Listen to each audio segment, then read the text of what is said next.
Hi everyone, welcome to Bharat logics. పివక్యూ సిరీస్లో భాగంగా పర్సంటేజెస్ అనే చాప్టర్ నుంచి ఒక ప్రాబ్లమ్ని మనం ఈరోజు సాల్వ్ చేద్దామండి. సో ఇది ఎస్ఎస్సి CGL 2025లో వచ్చినటువంటి క్వశ్చన్. సో ప్రాబ్లం ఏమి ఇచ్చాడంటే examiner, a man multiply a number by 8/5 instead of 5/8, what is the percentage error in the calculation. అంటే ఒక మ్యాన్ అంట ఏం చేశాడంటే 5/8తో మల్టిప్లై చేయడానికి బదులుగా 8/5తో ఆ నెంబర్ని మల్టిప్లై చేశాడు. దానివల్ల ఏమైంది, కొంత ఎర్రర్ అనేది వస్తుంది. ఆ ఎర్రర్ పర్సంటేజ్ని క్యాలిక్యులేట్ చేయమన్నాడు. సో ఇప్పుడు చూడండి, ఒరిజినల్ నెంబర్ తీసుకోవాలి. సో ఒరిజినల్ నెంబర్ యాక్చువల్గా ఎంత 5/8, ఓకేనా.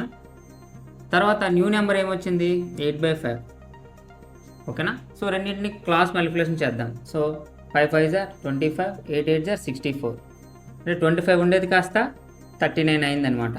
సో ఇప్పుడు మనకి ఎర్రర్ పర్సంటేజ్ క్యాలిక్యులేట్ చేసేటప్పుడు ఎప్పుడు కూడా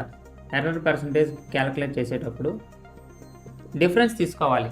25 ఉండేది కాస్త 64 అయింది. సో డిఫరెన్స్ ఏమవుతుంది 39 బై ఒరిజినల్ నెంబర్ యొక్క వాల్యూ ఎంత వచ్చింది 25 ఇంటూ 100, అంటే 25 1s 25 4s, సో 39 4s 156.